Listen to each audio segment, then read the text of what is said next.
गोसोआ मानोदि हास्थायो नोंनि अननायखौ बजबनो आंनि गोसोआ मानोदि हास्थायो नोंनि अननायखौ बजबनो सनानो दाखालाम मिजिंखौ आनि थानि सना फै सुजुनि जारिमिन नोंनि आंनि आंथ' नोंनिखा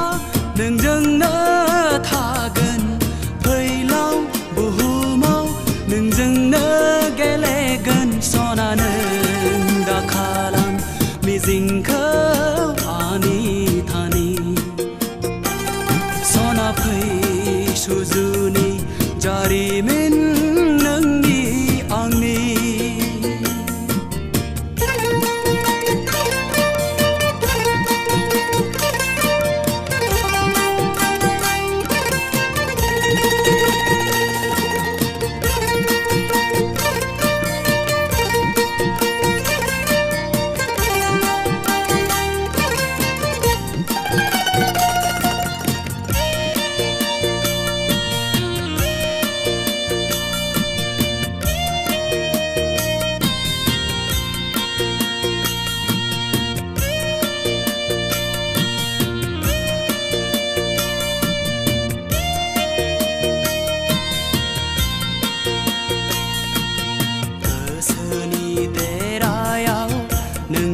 आंजों गेलेयो अराय आं सिमां मोगथां खोमसि अरननि गेजेर गेजेर नागिरो नोंखौ आं हालाय हाफाय नुहां नुवाहां साया माया बिलिरलाङो नों आंनि सोलेराव नुहां नुवाहां साया माया बिलिरलाङो नों आंनि सोलेराव सना नों दाखालाम मिजिंखौ आनि थानि सना फै सुजुनि जारिमिन नोंनि आंनि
हास्थायो नोंनि अननायखौ बजबनो आंनि गोसोआ मानो दे हास्थायो नोंनि अननायखौ बजबनो सना नों दा खालाम मिजिंखौ आनि थानि सना फै सुजुनि जारिमिन नोंनि आंनि आंथ' नोंनिखा नोंजोंनो थागोन फैलाव बुहुमाव नोंजोंनो गेलेगोन सना नों दा खालाम मिजिंखौ